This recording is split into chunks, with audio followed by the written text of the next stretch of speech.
Hey everyone, this is Chris and Sandy with the Chris and Sandy Show, where we get up close and personal with some amazing guests throughout the entertainment industry. And today, like I say on every episode, we got a great one for you. Who do we have? Oh, we're so excited to have Heidi Powell with us today. She's a fitness expert, TV host of Extreme Weight Loss, New York Times bestselling author, and world-renowned transformation expert. And we're going to talk about a lot of our past and also the Yes. new thing that she's got launching today, her little fit challenge. So we're excited to see where this goes. So Yes. welcome to the show. Welcome. Thank you so much. Thanks for having me. I'm excited to be here. It's definitely an honor to have you on. It is. I always like to start the show out the same way. The past couple years have been rough for a lot of people, but Wow. especially people in entertainment, content creators, people do video and all that. It's been really rough. So how has it affected what you do before COVID? And what have you done to maneuver through it? That's a really good question. And I feel like my situation might be slightly different than other people, but maybe not. Yeah. During COVID, I actually, unbeknownst to the world, my ex-husband and I were going through a divorce quietly to kind of protect our family's privacy and our kids. And so we were actually in the process of going our separate ways. So change would have occurred for us regardless, right?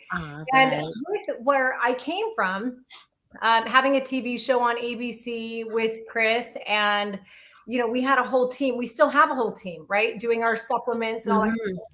For me, I was making a jump. I was making a leap in front of the camera alone for the first time. Oh, wow. Regardless. So I don't know that I even appreciated the changes that a lot of people had to feel during COVID, because I was going to have to make them regardless. Anyway. Right?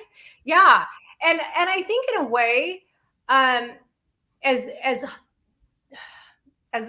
much of a bummer as COVID was for so many people, it did really shine a spotlight on the need to take care of ourselves, physically, mentally, emotionally, all of those things. And so it gave me a chance to do what I already do and to help improve lives through physical fitness first. But we all know that physical fitness does not matter if you don't have the glue to have those habits stick. And that's kind of what transformation is. So it kind of paved a way for people to hear me better than they would have otherwise or prior. Definitely love that. And that's like, for us, we launched this show January of 2020. So a couple months before COVID. Yes. And it was like when everything happened, our original plan was maybe 100 interviews first year. We thought we'd do that, be a great foundation for a first year show. And then everything gets shut down. And I told Sandy, I was like, all these artists, entertainers and all that travel that we can't book might be willing to come on a newer show. Yeah. Because they have nothing else to do. Yeah. So 100 interviews in a year is actually a big goal for anybody. We did 300 that year. Gosh, because people that's the only connection that they could have was through a screen, Yes, absolutely. Yep. And we end up, we're at almost 600 now. We haven't done, now granted, it was big for that first year. Then we did 200 the year after. And this year we've had her mom passed away. My dad passed away, all within about a 3-month span. So we've had to slow the show down some to kind of mourn and all that, So we're not going to hit the goals we planned on hitting, but you know what? We're growing. That's what matters. Yeah. We always in transformation go by the rule 1% better each day, right? You guys are getting better every day. It's not about how fast you get there. It's about, are you continually progressing? And you guys are. That's awesome. Well, we appreciate that. So let's go back a little bit. When you wanted to do all this transformation stuff years ago, what got you started? That's a really good question. So I will say I was a trainer straight out of high school. Oh, so wow. I was a trainer straight out of high school. I don't know that I really appreciated what I was doing. I was a very young 18-year-old in a lot of ways because I kind of grew up in a very protective environment and the world was so new to me when I actually saw it for the first time. So while I was a trainer right out of high school, it only lasted for about a year until I shortly thereafter got married and needed to provide for a family in a different way. So I actually left training at the job Mhm. kept it as a hobby. So I did boot camps in my neighborhoods, etc. Mhm. And I was in real estate for years until I met Chris. So when I met Chris in 2008, after my divorce, he was the reason I got back into it. So, and I was more than anything helping him in a business sense with his stuff. But I love to work out. So we would work out, we would train together, we would dream together, we would do all these things. And then over time, he was like, hey, you want to, do this training online with me? Do you want to do this? And and then we ended up creating a show, right? And through the show, that's as soon as we got the show, Chris was like, we saw the help he needed behind the scenes, because going from, he had only done one massive transformation ever, right? And now suddenly ABC wants a show, and it's 8 transformations at one time. And Wow. 6 months into season 1, they piled 8 more for season 2. And so it was a load he couldn't handle. And so I'm like, okay, this is what I love. And I never knew training could be more than what you eat and how you move, because those two things actually for many years messed with my mind, because I had an eating disorder, and so body dysmorphia was but realizing the difference through what we did on the show between transformation and weight loss. Like, weight loss is calories in, calories out. It's, are you eating in a deficit? If you are, you're going to burn fat, right? And usually that weight loss is temporary. People hit it if they're focusing on what they eat and how they move only. They're going to eat it and they're going to yo-yo diet, right? On our show, we had to keep people keeping habits, right? Creating habits. And was that hard? Yes. But what we realized, and that's kind of where I say transformation is in your mind, your heart, and your soul. Transformation are the foundational elements of change, which I didn't realize at the time. Everyone else calls that personal development, but for us, it's transformation. It's integrity. It's keeping your promises. It's all the things relating to that, right? It's our identity. It's understanding small change instead of taking these changes. And once we can actually solidify many habits every day, we can change any area of our life, and we would just apply it towards fitness. And that's what in our books, that's what we talked about. So that's how I got back into it, because I'm like, oh wow, it's heart deep. It's addiction. I don't want to say recovery because I'm not a therapist, but we are helping people battle food addictions like I did for so many years. And a lot of it stems to their past, which is what a lot of people don't get. They think, they can't lose weight and all this and all that. But if they would look back into their childhood, it started there. They just don't realize it. Everybody has, and we sometimes think it's just the people that have a couple hundred or a few hundred pounds to lose that have childhood trauma. Right. It's everybody. There is not a soul who does not have something there, whether they're willing to look at it or not. But yeah, when it comes to weight, like the weight that we see on somebody, it's emotional weight mostly. So whatever you see them carrying physically, you can double that and know that the emotional weight that they're carrying, that they haven't figured out how to release yet, is even heavier. And then society on top of that. What was that again? And then society on top of that wants to shame people and all this. So then they go into this little rut cycle. Yeah, they do. It is a downward spiral. And I think the more people point fingers and the more they laugh or make fun of or just judge, right? Like, you look at somebody, a lot of people will look at somebody with extra weight and assume certain things about them.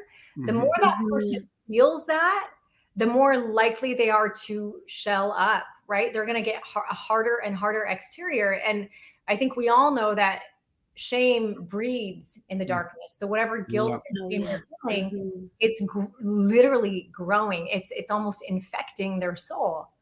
Until somebody can love them through, I really believe love is the key. Until somebody can love them through all of it, take their mask off, let them see all the parts of them. Like, one of the biggest steps with our people is before photos, whether it was on the show or even now in these challenges, because it's a declaration by that person that they are ready to own who they are in all of who they are, because until we can teach them how to love themselves as they are, they're not going to ever love the version that they're becoming. And I love what you said about the love part, because I went through 19 years of addictions until I feel like God healed me 14 years ago. So I've been sober for 14 years. But first 5 years of our marriage was really hectic on her. But, you know, she never put me down. She never nagged me about it. She never shamed me. She loved me through it. And, you know, a lot of people would say when they hear our story, oh, she allowed you to walk over her. And I'm like, no, she allowed me to experience pure love through her. I actually have chills right now, because I believe, you know, my dad, before he passed away, my dad was in treatment 3 years prior for addiction. And we had the most amazing family week there, where they brought us all in. And the biggest takeaway I remember from that was, hey, your dad is not healed, right? Your dad's not healed. Who you are and the space you create for him will dictate whether he's honest with you or not. And the more you judge and nag and shame, the more he's going to have the issue no matter what, right? Yeah. But if you judge, nag, shame, he's just going to hide it. And when someone feels like they have to hide and they can't be them, it can trigger worse patterns. And so, Sandy, I love that. Anyone in my life, I always say, it's not up to me to set rules for you, but I can be an accountability partner. And if you feel shame about something and you want to set new rules around something you feel might be an addiction, and you want my help, ask for the help, but I'm going to love you no matter what. And that's what she did. I mean, I just know that I wouldn't be here. And all this, I got sober before we even had kids. I mean, we got a 10-year-old and a 3-year-old now. Yes. But it all happened before that. So they probably wouldn't be here. I don't know how much more she probably could have took, because she took 5 years of a lot of pain. And, you know, I remember going back to church and all that. And I remember we were doing a lot of these marriage sermons and all that, listening to it so we can try to heal our marriage. And I remember sitting her down one day, and this was because I felt like God helped her heal me. So it was my turn to return it, because I knew I put a lot of pain through those years. So I remember I sat her down on the bed, and this was in 2010. And I was like, okay, I know I put you through a lot those beginning years. You've never really talked about it. Tell me everything I did, how you felt, everything. I will zip it. And you tell me what it was like. And what'd you say to me? I was like, are you sure? Yeah.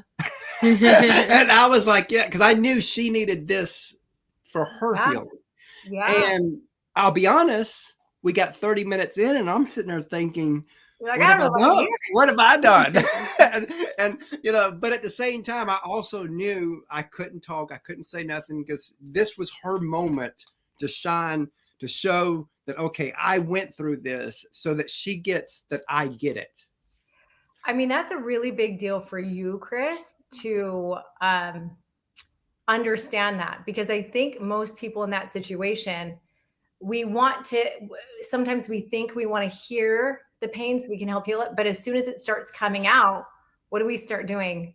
We start defending and volleying it, and just fine. But this is why, And so, really, a lot of times people just need space, you know, they just need love and a clearing and no justification for it. So what a beautiful thing that you guys have gone through.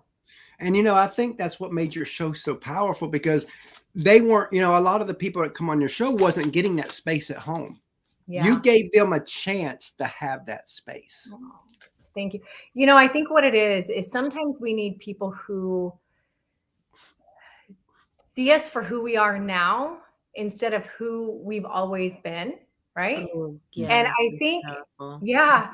And I mean, I deal with that in my life, right? I think we all do. If we think about it, I've evolved so much over the past 20 years, 2 years, right? I feel like it's a constant evolution of who I am. And it makes some people uncomfortable when they knew you at a less evolved space, a less boundaried or less confident, less whatever, right? And whether it's uncomfortable because boundaries didn't used to exist that do, right? Now, or uncomfortable just because they loved that version of you.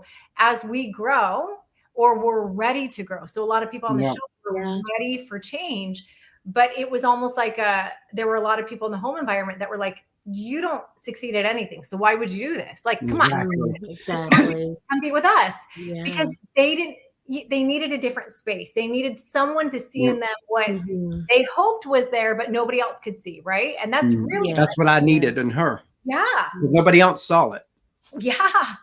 Yeah. And that little spark of belief, that little hope that you had was like, okay, maybe I can. So I'm going to dip my toe in the water. And you're like, oh, wait, hold on. I can do this. Wait, hold on. Let me put a foot. No, oh my gosh. Okay, wait.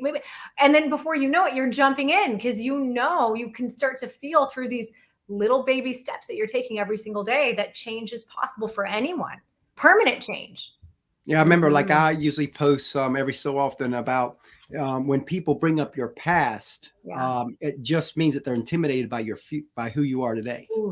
Ooh, I like in most cases that's so true. You know, granted, if someone's bringing up your past because, oh wow, you know, you've grown so much, that's different. Of course, I'm not talking about that. But if they're bringing up your past to pull you down in a negative way, then I know that they're just intimidated who I've become, because you know, like they say that whole old saying, the crab's in the bucket. You put one crab in the bucket, he gets out. Put two or more in, and although they all could get out, they each pull each other back down. Yeah, it is very true. You know, I have realized too that with regard to anything in the past, because I have days and times where I'm like, man, you know, I wish I would have done things different or whatever. If I can own it and realize that I am who I am today, and that I've been able to help the people that I've helped because of, like, had the crappy things that happened or the mistakes that I made, had I never made them, were they right? No, we all have done things that are not right. They were not right. But as a result of the guilt that I felt for certain mistakes I made, and then the shame that followed, that shame acted as a catalyst for me to do better, right? And that do better has created a lot of really good that I'm really proud of. So sitting here in this moment, like I used to say, oh, I never have regret. No, I actually think regret's good in the moment. And I think regret is that thing that's like, okay, it's good that you're feeling this way. Now, are you going to do better? Or are you going to sit here and downward spiral as a result? Because it's our choice at that point, you know? And so to sit in a place where you're like, hey, they can hate me for my past. They can talk all that they want for my past, right? I'm proud of it. And Chris, I bet you're proud of it because you would not be who you are if you didn't have that.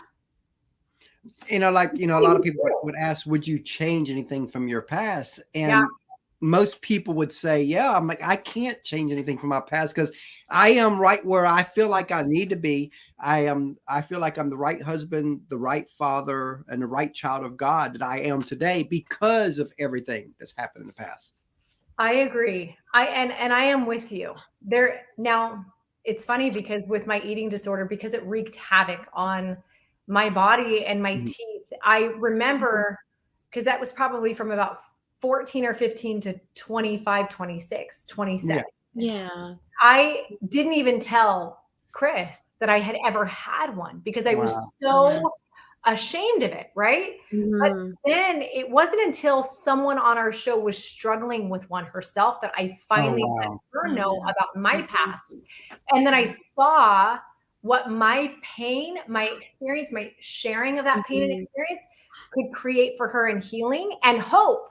And then suddenly, and it was like a ripple effect. It was like, okay, who else? Because now she has the same story. Yes.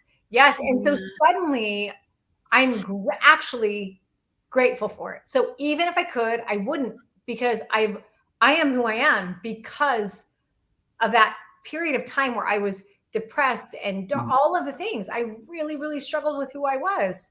So I wouldn't change anything either, Chris. Now, did y'all imagine the success that show would have? I think Chris did. But Chris he's the visionary. He is a visionary. He's a dreamer. He's painting the picture before anyone else can. Like, I remember Chris saying you know, he would say, I'm going to be the Ty Pennington of weight loss. That was kind of his saying. Oh, wow. And I was like, okay, like, but he was so convincing that I believed it and everybody around him believed it. And I think that's part of his magic, that I want to be the Oprah of hosting. Yes, there we go. No, this is what you need to say, Chris. You need to say, I am the Oprah of hosting, because there is a difference between I want to be or I'm going to be. True. And the one that's true.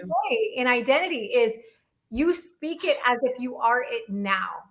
And this is with weight loss too. If you want to be a 250-pound fighter, say, I'm a fighter. I'm a 250-pound fighter. Because then what will happen is you will make decisions during the day that identity would make, and it will lead you closer to your ultimate goal, right?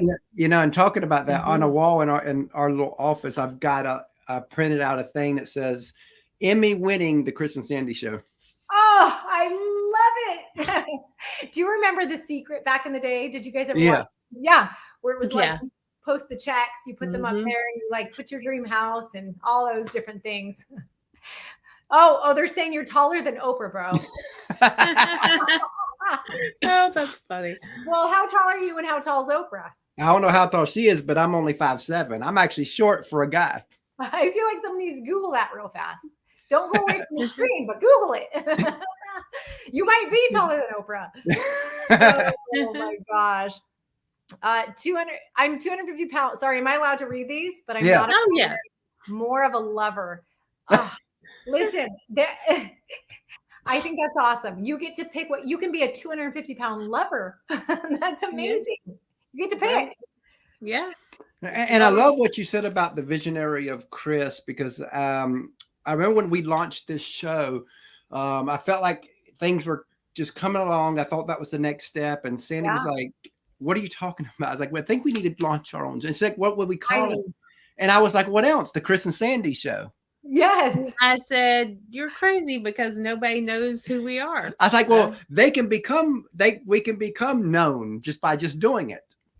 Yeah. Gosh, that's so awesome. So Chris, that's such a growth mindset. And Sandy, so that was Chris Powell. Chris was Chris. And I was you. And there was a part of me that but I was even more fixed mindset, probably. I thought you were either born great or you weren't. And you were either like, I thought Chris was meant to do the things that he's doing, right? Because I created the show. I was behind the scenes, but I was never on camera. I never even dreamed of being on camera. It terrified me because it wasn't a thing I ever wanted. And over time, I realized, and I love my path that I've been on, because I was terrible in front of the camera. Like I love changing lives. And I used to say, well, she told me when we first started this show, because we started in audio, she goes, don't ever ask me to come on video. She goes, it'll be your show, not our show. Video, And look at you. And what's funny is, and I didn't push her. We kept it audio for about 10 months or so. Yeah. And October of 2020, she comes to me and she says, do you think our show would do better if we were on video? I was like, of course it would. She goes, okay. So we've been video ever since. I love it. There's a connectability with video that you don't get with audio. I love it. Well, and that's like when I actually, so back to the question you would ask, did you dream? I think I knew Chris would get to where he was. I had no clue that it was in the path for me, like in the stars for me. I didn't know God had a plan for me to do anything more. And it was a thing that just happened. And it was like sink or swim. And Chris was actually such a good example in his work ethic and his dream ability that as I started to learn and grow, I started to realize that it's not just Chris, it's everybody. It's anybody listening to this right now that thinks that I'm not made for blank. I always say, like, one of the best things you can do is write a list of the things that you're good at, right? I'm good at gymnastics. I'm good at lifting weights. I'm good at whatever it is. List those things. And then write a list of the things that you're not good at that you wish you were. Like, for me, it would have been like, I'm not good at showing my face on camera without being nervous. I'm not good at tightrope walking. I'm not good at playing the piano. And then take that list of things you're not good at, and next to every one of them write ... yet. I'm not good at them yet. And you're not, but it takes 10,000 hours to become an expert. There's been a lot of research around that. And it is true that you can, everybody, babies sucked at walking when they first tried. Eventually they got it. Yes. And we're at almost 600 shows now. So, I mean, it's been a whirlwind for the past 2.5 years. And we've had guests on it we never imagined, but she's come along. But, you know, I'm glad we had that 8-10 months of audio so it could prepare her for the video, because I really believe if we would have started video from day one, I don't know if we'd have made it. It would have been too overwhelming and intimidating. Yeah. How do you feel now on video, Sandy? It's still not my favorite thing to do, but if it helps the show, I'm willing to do it. I think it's awesome. It lets people see who they're talking to and connect. And I love, Chris, you're talking about, you know, it's like we have to, it's a progression toward whatever it is we're going for. Again, if you were to look it's at not the big leap, it's the little steps. It's a little steps. Absolutely. It is. And if you can just every day commit to focusing on doing one thing closer to what your goal or dream is, you'll eventually get there. But it's not like, I think it's discouraging to look at someone like, for most people, to look at Oprah, right? And to be like, that's who I want to be. Oh my gosh, it would take this. It's like, I'm going to throw my hands up in the air and I'm going to not try, right? But when you can break it down and start to say, what skills can I start to develop to do X, Y, Z, knowing that skills are developed. Some are gifted, but most of them, the gifted ones still need developing. Michael Jordan, right? We're watching the last. Still had the practice. Yeah, he wasn't just the greatest. He was really good and really skilled, and he had to really develop and work harder than everybody else, you know? And the reason I always picked Oprah, I mean, there's a lot of hosts I could pick that I'd like to be, but Oprah has a tendency when you watch her interviews to, when something comes up, she'll throw her story into it. And I'm like, that's me. That's, you know, most of the other hosts don't do that. They just bam, bam, bam, bam. But she likes to interview, because what I have learned, which I know she's learned too, what I have learned is you get so much more out of the guests if you throw your story into the mix when it's needed. I agree with you. Or I think otherwise, a host or even a person in real life, when we aren't willing to be vulnerable and share, you're lacking the connection and the relatability, right? And we don't want to look at somebody and feel like, oh, they're so elite, I'll never be able to relate. I don't know if I can listen to what they're saying. Where you're willing, Chris, and Oprah, and Dave does this on his podcast really well as well. He talks about what his struggles were, even sometimes what his struggles are. And I appreciate that. It makes me, when I listen to things like that, I think, okay, I am like, they're human like me. You know? Yeah. Because my biggest struggle, right, you know, has been, which of course we've been growing a lot more now, but my biggest struggle with the show has been, you know, and I don't care who you are, you always want it to grow faster. And it's like, sometimes she has to talk me off the cliff, and I'm like, you know what? I've had it. I've had enough. I'm quit. And she's like, I've heard that. You ain't quitting. Just come on down. Let's breathe. I can relate. Like, let me just say, with these challenges, it's been 1 year of these challenges on my own. And this is the 4th one that we're. And it starts today, don't it? Well, it doesn't start today. So registration opens today. I haven't even told my community about it. So anybody watching this, and they've been begging for months. They're like, when is the next one? When is the next one? And so actually anyone listening is getting the first announcement that we're actually opening registration today. But I feel the same way. It has evolved, and it's come so far in a year. And it was a thing that I did not know. I had no clue that, like, this little challenge that people ask me to do, maybe 60 days of workouts. Now it boom, like, so fast. And every time it's grown bigger and bigger. And when I say bigger, it's a more developed path for anybody to reach any goal. And most importantly, I always say, people come to me for the workouts. They do. They think they're coming in because they want to lose weight. That's what everybody Yeah. And like, I'm going to bring them in with what they think they want. And then I'm going to serve them what I know they need. Oh, And wow. I love what that. know they need. They have infinite number of workouts to choose from, and I lay out the path. So it's not overwhelming. It's very much like, okay, what's your ability level?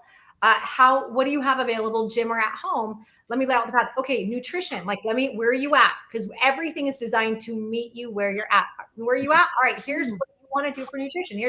But what they don't know that they're going to get, number one, the most incredible community. But the second thing is all of the life lessons, or as I say, transformation lessons that the world calls personal development, that in my decades of what I've been doing. So it's beautiful. People come out with food freedom and a love for who they are. And they'll say, oh my gosh, yeah, I lost weight, but I don't even care about that anymore. And that's the goal. We shouldn't care about losing weight more than we care about loving who we are. And so if you focus on losing weight first, you're not going to love who you are always, right? But if you focus on loving who you are, your weight loss is an afterthought. It just happens as a result of you making and keeping commitments to yourself, learning that failure can be a beautiful thing. And there's a path to get through it, understanding and expecting that we are perfectly imperfect. All the things that really can keep us going forever instead of this fast plan to get to where we think we want to go. We'll be disappointed. Happiness and joy is, I think, so important. Like, I remember hearing somebody say years ago that if you're not enjoying the process, the journey, that when you get to whatever destination you're trying to get to, you're going to be unhappy because it's not going to be fulfilling. But if you're going to enjoy that process, then when you do get there, you'll enjoy it more. Yeah, my dad was, he was awesome and there's a lot of good and a lot of hard with him. He taught us a lot of lessons, and he always would instill in lottery syndrome. He would say, and this is the thing that's carried into what I teach now too. It's, if you believe when I get there, there's other names. So I have a whole lesson on summit syndrome, lottery syndrome. There's all of these things. Oh, wow. If you believe that when you get there, then you'll be happy. Then I'll be happy. You are setting yourself up to not only not be happy there, but to be more miserable when you actually get there. So the expectations are so high, and then they end up way down here. Well, you think that's where your problems are solved. You look at it like the promised land, like all of my problems are solved over here, when the reality is that your problems, you're the one who solves them along the way, right? So if we can learn to enjoy the journey, you almost get to a point where, you want to reach that goal because you said, I'm going to reach that goal, but you are fulfilled every day. You are whole and complete every single day because you're being who you're meant to be. Exactly. Like with the show, even though I do get frustrated at times, I can't imagine not doing this show, even though we're not the Emmy winning yet, but we will be. And not yet. And, but at the same time, until we get there, I'm going to enjoy every guest that comes on. I'm going to enjoy, our tagline is up close and personal, because I like to get up close and personal. What's funny is we had a guest on it in 2020, and he come on and we're talking, and I guess I went too far on the personal part, and he said, can we stick to music? Because I really don't. I was like, have you read my tagline? And he's like, no. I was like, it says up close and personal. And he was like, oh. And then he thought about it. He says, I actually have talked more personal on this show than I have anywhere. I love that. I love that. Hold on, you guys, bear with me. I just realized my computer is not charging, which means a switch. Oh, we understand. No problem. Yes, we know those issues. Yes, we've had that happen.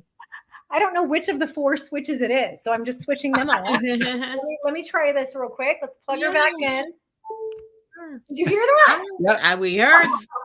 What's funny is when I first got this laptop and we were using it and we did video, and I didn't know how it does when it runs down, and I always had it fully charged. So it was like we were probably months in doing video before this happened, because I always had it charged, but I forgot to charge it this time. And so we're going on talking, And all of a sudden the screen goes dim. I'm like thinking to myself, what's going on? I didn't know. I still didn't. It didn't click. I better get up and plug it. And I'm like, what? I'm like, what is going on with this? Uh-oh. And then I glance and I see like 1%. Oh, what do I do? I was about to run down.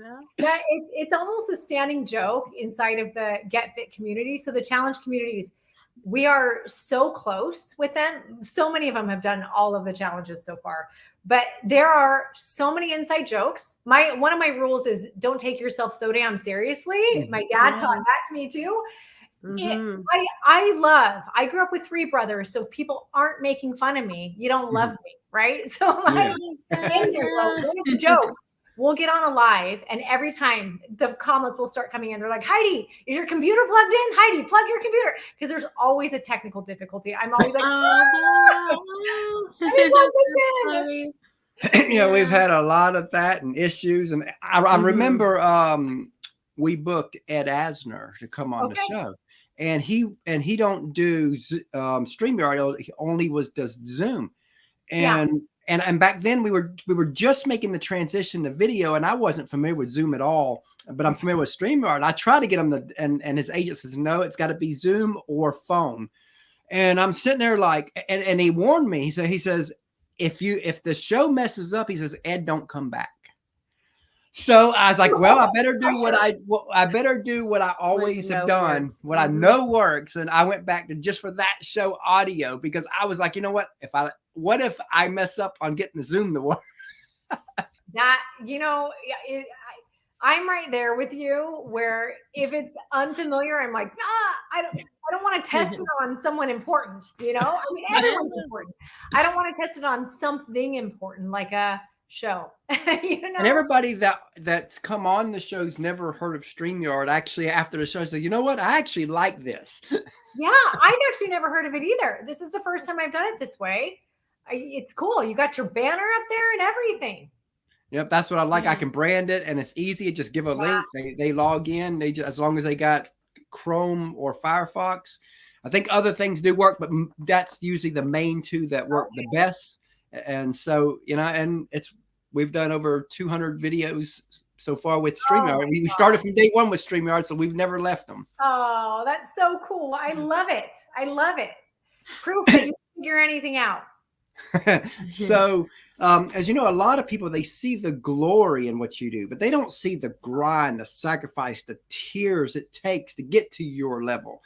So let's talk about that, because I think a lot of people gloss over this side of entertainment, of success. They see the big CEO, they see the big motivational speaker, they see the big author, but they don't see the good grind. Tell us a little bit about that side of it. You're right. And what's interesting is I think if there wasn't a face associated with what I do, if it was just a logo, an emblem, right? I think people would see it differently. They'd see it as a business, and they'd understand that there is a person behind that business running it, dreaming it up, doing all the parts of it, right? And a CEO or an owner, they're very busy. But because there's a face associated with what I do, and I'm the one publicly facing, and the one trying to strategize, when do I go to the public? When do I not? Like, how much time do I put everywhere? It is oftentimes people, I would say most often, people assume that what I do during the day is I play around on Instagram. It's one of the biggest, like my daughter was telling me, she said, yeah, my friends at school were saying, what do you want to be when you grow up? And, what do you want to do? And Marley said, I want to do what my mom does. And her friends were like, oh, like play on, like do stuff on Instagram. And Marley's like, because a content creator is difficult. People don't realize how difficult content create. I mean, it's not physical difficult, but it's the mentalness. I mean, to get a 1-minute shot sometimes takes you half a day, and people don't. I run an entire. So I have a supplement company that now, thankfully, we've hired an entire team that runs that on its own. It's amazing.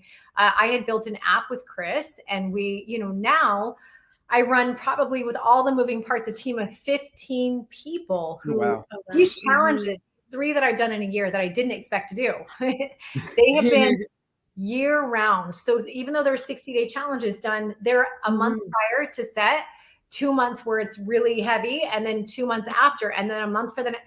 So it is a year-round thing. And all of the moving parts that go with it. So I have, for example, I have a blog that I keep active. I have a YouTube channel that I keep, it's content creation in every way.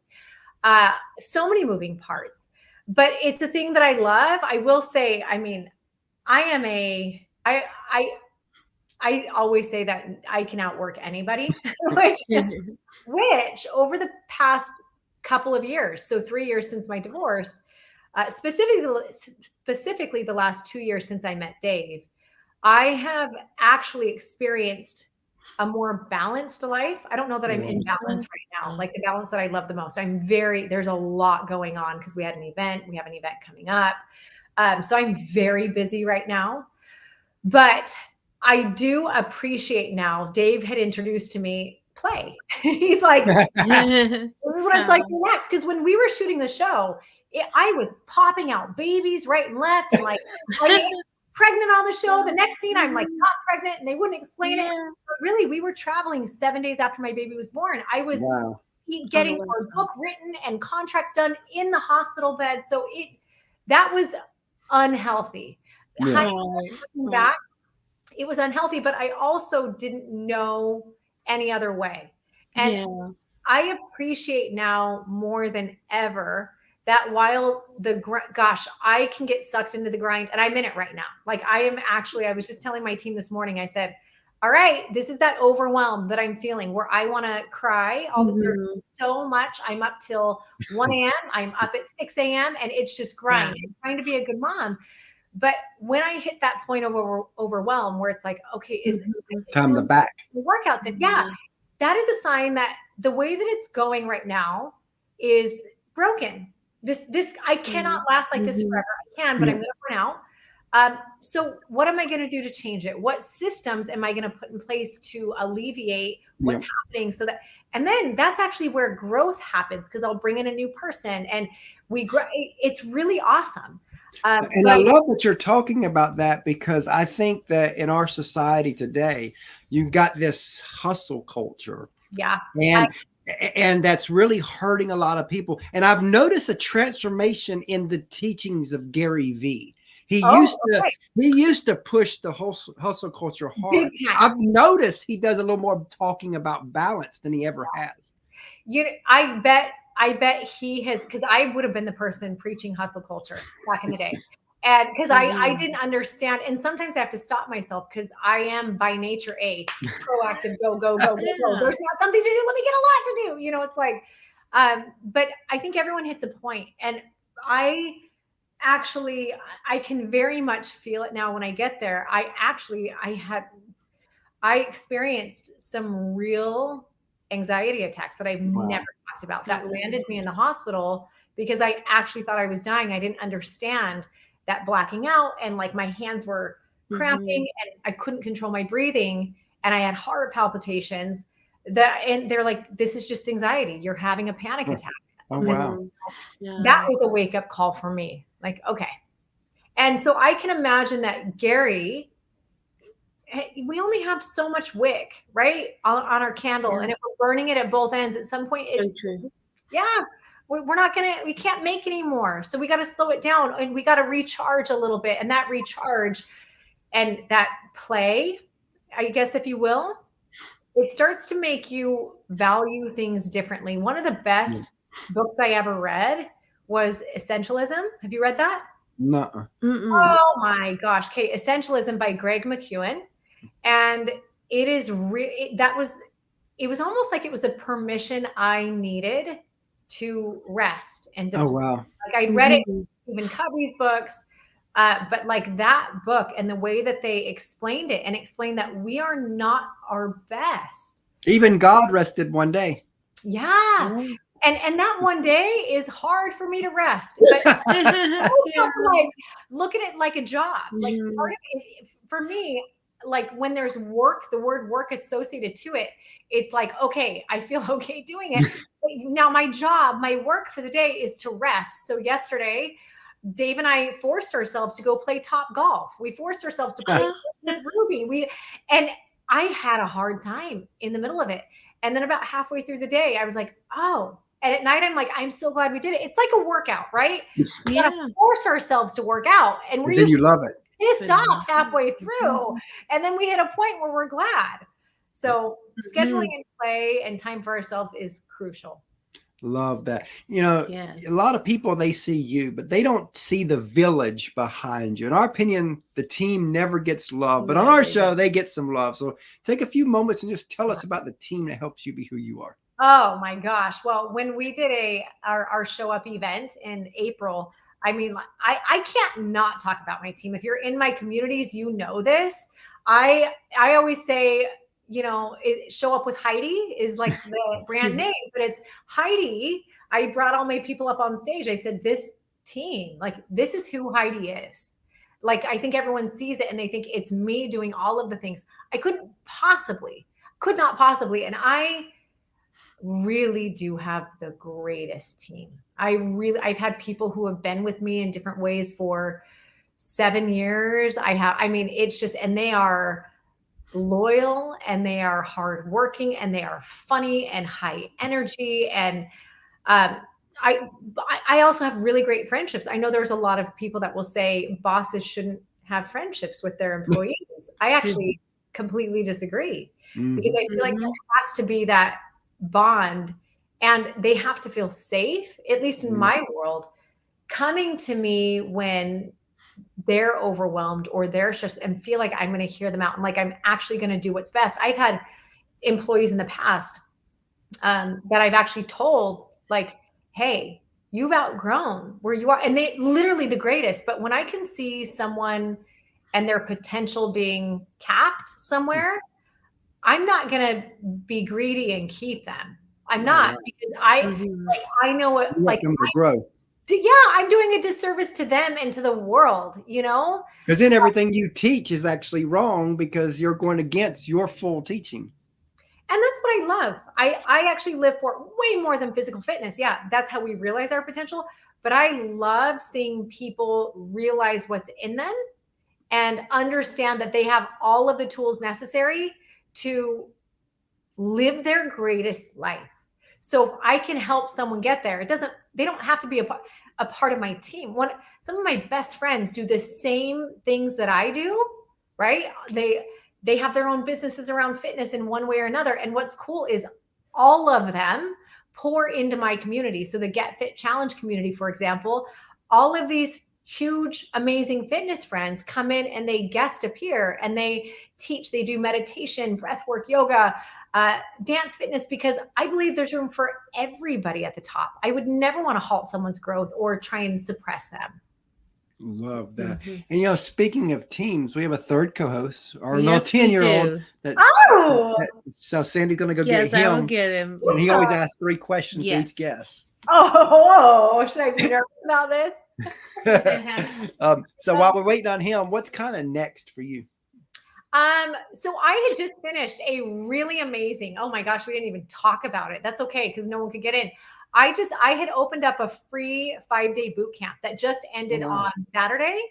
We had 15,000 people in this free boot camp, which was insane and amazing and beautiful. I went live every day, and every day I gave a mindset hack, a nutrition tip, and a 5-minute workout. Basically, it's like, give me 5 days, 5 minutes a day to get you out of the rut, because we all find ourselves there, and that's really all it takes. And I wish you could see what happened there. Yeah.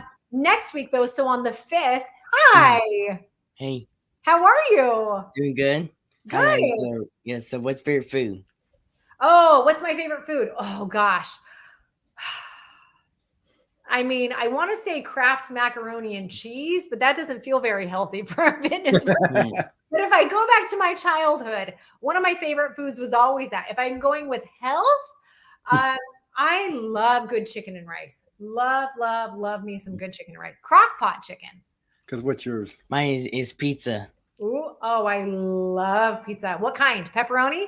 Yes, pepperoni sauce and supreme and pineapple. He's got like 4 faves. Oh, I love the ham and pineapple. Wow, that's really good. I also love, do you guys have crumble cookies there? No, I don't think so. Oh, they're really good. Okay, so what's your TV show? Oh, okay. What's my favorite TV show? I don't watch a lot of TV, but Dave has recently gotten me into sports documentaries. And there, oh my gosh, if you guys have not seen The Captain with Derek Jeter, you have to watch it. Talk about inspiration, class act. The guy is solid. I'm going to go with The Captain. Love that. Because what's yours? Mine is SpongeBob. Oh, I love SpongeBob. My kids love SpongeBob too. Yeah. It's unbelievable that they still have new episodes of it. They do? SpongeBob hasn't aged a day in 20 years. He don't age, does he? No. 12 years, however long it's been. Okay, so what's your movie? Oh boy, what's my favorite movie? This is a really hard one. You know, I'm going to go with the one that I always go with, The Lion King. That's a good one. It's so good. I mean, just, you know, seeing good prevail is beautiful, and just the family, all that. It was so good. So good. What's your favorite movie? The Minions. Oh, just the last one that came out? He loves them all. Yes. Oh. But the Minions too, we just went and seen it at the theater. I think that's your favorite now, ain't it? Uh-huh. Yeah, I haven't seen that. All of my kids have seen it. So I have 4 kids, and they all saw it and they all loved it. They saw it without me. You know, our 3-year-old, she loves the little Minions too, and the Despicable Me. I think her fave is the Despicable Me 2. They're so good. They do such a great job with those movies. We just saw DC Super Pets. Have you guys gone to see that yet? No. Oh, you'll love it. You will love it. It's really funny, really cute. Oh, wow. Yeah. Bye, thanks. Thank you. Those were great questions. I appreciate it. He's been on, I guess, 95% of the shows. So, No yeah, way. we homeschool him right now. So because of that, he's able to jump on and So nice. You're like, okay, stop those math problems. Come here. Yeah. Because when we started the show, I wanted to be a family affair. You know, I didn't want it just be Sandy and I. It's like, how can, you know, that's like, you know, I've been doing on YouTube, a lot of the YouTube shorts now, and I bring our life into it on the shorts, and where they're, in fact, he loves it too, because sometimes his shorts go bigger than my shorts. Like we had one when we went to Great Wolf Lodge recently, and he had a hula hoop where just a 3-second thing that made it go around his neck, and it got 17,000 views. It's a competitive thing. It's like, all right. What's funny though about that is he was frustrated because I took a picture of a goat or captioned a goat in Nashville, and we were there recently. Yeah. And it was just looking at us, and I just said, you know what? I posted that and put my turf. This is my turf or something like that, or on my turf. Yeah. And it shot up to 40,000 views. Wow. Oh my gosh. You never know. You don't know, like the simplest things. And YouTube, one thing I've learned, you know, a lot of people get so focused on the main content. Yeah. I like the YouTube shorts because YouTube, that's, you know, again, you know, like you have to go with what's working and what they're pushing, and YouTube's pushing shorts more than regular content right now. So I'm pushing shorts with it because they're pushing them, and it's growing our channel. And here's the cool part. I don't know if you know this yet, but YouTube, I don't know if it's on all channels yet, because I know I just got the thing on mine.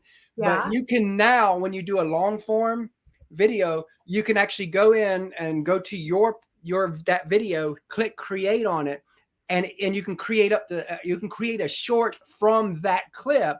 So now it becomes a short, that clip that you pick. And now if someone sees that short, they can also it links right to the main video. Oh my gosh. Okay. That's so cool. And I love that because, again, I started doing the shorts, and I'm like, well, I've been doing other stuff that's been working. I was like, I wish they could make it to where you could do a short, because I don't want to have to download the videos, cut, re-upload the shorts. Then it's not connected, you know. Nope. But they I guess, listening to the community and just rolled it out in the last couple of weeks, where now you can literally create a short and I think they got it set to where if you pick, say, 30 seconds, you can actually add your commentary to the other 30 seconds. Oh my gosh. Wow. Okay. Good to know. So it's a game changer for people who maybe don't want, I mean, our shorts are scattered everywhere because it's working. So I'm making it grow. But for people who want to stay 100% focused on what their main content is, now you can literally do that with the way they've done it. Okay. They must've been listening. They were listening. Your walls have eyes and ears is what it is. Welcome back, Sandy. Oh, thank you. Now I'll ask a couple questions now. So what are some things that inspire you? Well, I think number one, my kids. I think they're the biggest thing that inspires me. They're great. And I want the best life for them in every way possible. So obviously that's part of my, I guess, new balancing that I've been trying to do over the past couple of years. And then I think another thing that inspires me is the idea of the best version of me. Like the idea of who I know I can be at my max potential and what it would feel like, all the things, because I think the more I can stay focused on that, the more I'll live into who that is. And what would you like for your legacy to be? What would you like to be most known and remembered for? I want every single person that ever was a part of any of my communities. This Get Fit Challenge is so awesome in this way. I want them all to feel like they were seen and heard for exactly who they were by me and loved exactly the way that they are. Love that. Wow, love that. And if you could say anything to your followers, what would you want to tell them? Oh my gosh, I think just that I love them and I appreciate them. Like they are the reason why I'm here. You know, it's like I don't understand the people who get annoyed by followers or, autograph anything, pictures, because this is why we do what we do. I do it for you guys. And so I love you. Oh, awesome. Yeah. And what's the best piece of advice that you've ever received? Oh, the best piece of advice I've ever received. I'm going to go with what I heard in a country song last night, which was really like the title of it is Run Out of Some Days. And the whole song was a reminder of someday we're going to run out of some days, right? Like, I remember that song. Yeah. We're big country fans. We love country music. Yeah. They say, someday we sit here and say, someday I'll get here. Someday I'll do this. Someday. Right. Well, some days are not always going to be there. And so remembering that, and even tomorrow, and all we have is what we have right now. Like all I actually have is this moment with you guys, Chris and Sandy. I don't know what's going to happen after this, right? So to find and be grateful for all of it, even finding and being grateful for the stress and all the parts that might not feel good sometimes, because those things are reminders that we're human, right? And that we're alive. Because if we weren't alive, we wouldn't be able to feel any of it. Yeah. So that's like the song by Cody Johnson, Till You Can't. Yeah. And we're saying, really powerful song. And it's more powerful even now for us with her mom passing, because at the very end, it talks about take that phone call from your mom until you can't and type. And because again, we don't know. None of us know when life is going to end for people around us. Yeah.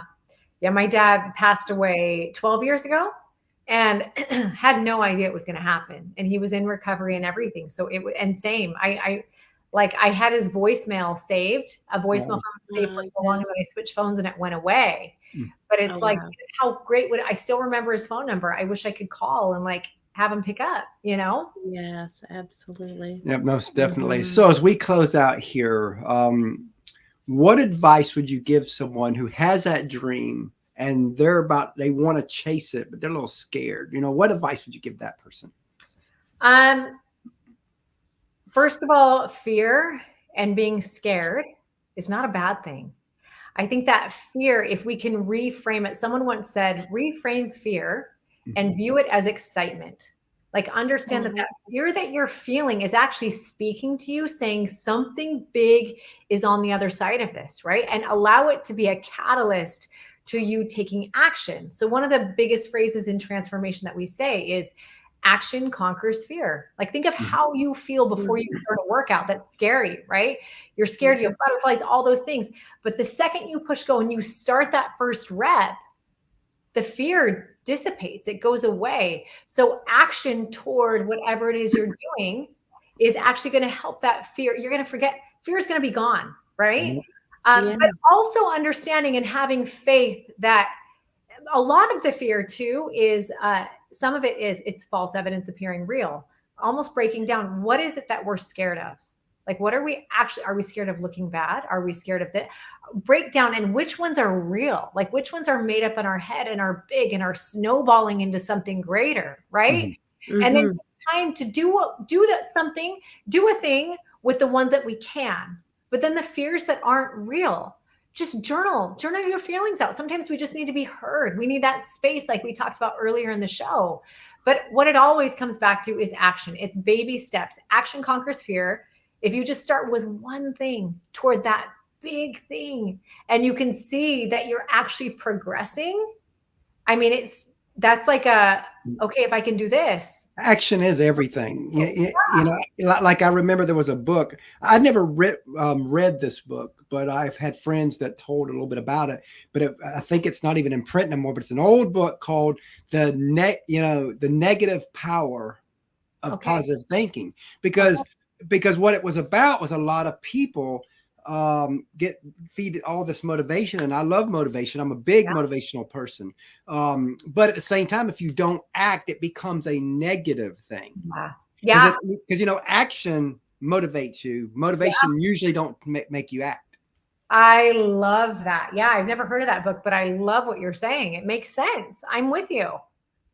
And that's, you know, and I see that there because again, you're all about action. And that's was one of the things that I saw with like The Secret and stuff.